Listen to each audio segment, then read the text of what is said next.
So, Grandma, what's a good diet for a player to go on who's under 12? Well, first of all, Jake, I want to thank you for asking Grandma about nutrition and baseball, because I think it's really important to understand that if you really want to be a good baseball player, what you put in your body and what you fill your body with is going to make you a better player. And so the first thing we have to do is there has to be a balance in your diet. Your diet has to start out with good protein, good fats, and good carbohydrates. There's three good things that you need to put in. And so if you have good protein going into your body, then you're going to build really strong muscles. And I know you want to have strong muscles because you want to hit home runs. And so I think that's really important to understand. The next thing is that you got to have the energy, and the energy's got to last throughout the whole entire game. And that's going to come from your carbohydrates, because carbohydrates is what we burn for energy. So the proteins is going to build the muscle, the carbohydrates are going to give you the energy in order to run to the bases and do the things you need to do. The other thing is that you got to have some fats in your diet. That's going to come from maybe sometimes in your meat or your fish. There's good fats. Good fats also can come from nuts and seeds and things like that, because the fats help you to keep your blood sugar stable, because if your blood sugar drops off, then you become fatigued. And the one thing you don't want to do in the middle of the game is lose your energy. And so in order to have good muscle, good energy, and sustained energy, we have to have a balanced diet with proteins, fats, and carbohydrates. Now, a lot of people think about carbohydrates. They think that that's potato and chips and things like that. But carbohydrates actually can come from good fruits and vegetables. That's a good place to get your carbohydrates as well.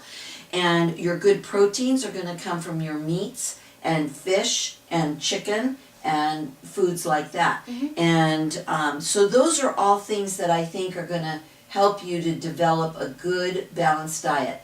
The beginning of the day is where you really start to bring in your proteins. A lot of people start their breakfast with cereal because it's fast and it's quick, and so they'll make a bowl of cereal and run out the door. But your cereal is only going to last a couple hours because carbohydrates burn really fast in your body. So all of a sudden the carbohydrates drop down and then your energy drops down too. But if you start the morning with eggs or bacon or some, really yummy sausage or something like that, then you're going to actually have more energy, and your energy is going to last for 4 or 5 hours during the day until you get to lunch. And then at lunch you want to have some more protein, some more carbs, and some more fats in your diet, because that's going to carry you till dinner. And so then at dinner you have some more fat, carbohydrate, and protein again. So it's all about balance. But sometimes we have lunch like at 12.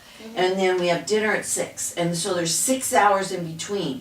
And so your food is not going to carry you that long. So there's got to be snacks. So I like snacks that have got things like fats and protein in there instead of chips and ice cream. I like to have things like deli meats and guacamole and hummus and an apple slice with nut butter on it, or a banana with nut butter on it. When you have all of those things during the day, even at snacks, you're going to feel a ton of energy because you're never going to drop off, and you're going to get out on the field, whether you're practicing or having a game, and your energy is going to feel really stable. So what's really important is to have a good balance.